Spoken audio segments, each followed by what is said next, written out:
সঞ্চয়পত্রে বিনিয়োগকারীদের জন্য এলো বড় সুখবর। সঞ্চয়পত্রে মুনাফা কমানোর যে সিদ্ধান্ত নেওয়া হয়েছিল তা বাতিল করেছে সরকার। ফলে আপাতত আগের হারেই মুনাফা পাবেন সঞ্চয়পত্রের গ্রাহকরা। অবসরপ্রাপ্ত ব্যক্তি, মধ্যবিত্ত পরিবার ও নিরাপদ বিনিয়োগের জন্য যারা নির্ভর করেন তাদের জন্য এটি বড় স্বস্তির খবর। মুনাফা কমলেই অনেকেই আর্থিক চাপে পড়ে যেতেন। এখনই সঞ্চয়পত্রের নতুন কোনো মুনাফার পরিবর্তন হচ্ছে না, কার্যকর হচ্ছে না আপাতত।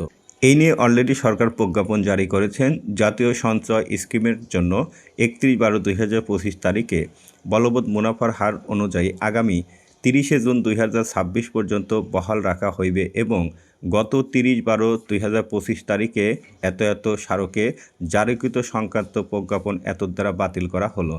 অর্থাৎ গত 30/12/2025 তারিখে যে প্রজ্ঞাপনটি জারি করা হয়েছিল সঞ্চয়পত্রের মুনাফার হার কমানো নিয়ে, সেই প্রজ্ঞাপনটি বাতিল করা হয়েছে এবং 31/12/2025 তারিখে যে মুনাফার হার ঘোষণা করা হয়েছিল, অর্থাৎ কিছুদিন আগেও, জানুয়ারির আগে আপনারা যে হারে সঞ্চয়পত্রে মুনাফার হার পেতেন সেই হারই কিন্তু আপাতত কার্যকর থাকছে আগামী জুন 2026 পর্যন্ত।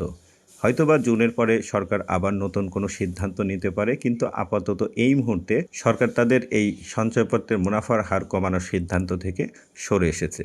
আশা করছি এটি সাধারণ গ্রাহকদের ক্ষেত্রে স্বস্তির খবর অবশ্যই বটে। সঞ্চয়পত্রের নিয়মিত আপডেট পেতে এবং বাংলাদেশ যে কোনো ব্যাংকিং আর্থিক লেনদেনের তথ্য পেতে অবশ্যই চ্যানেলটিকে সাবস্ক্রাইব করে সাথে থাকার অনুরোধ জানিয়ে আজকের মতো বিদায়। আল্লাহ হাফেজ।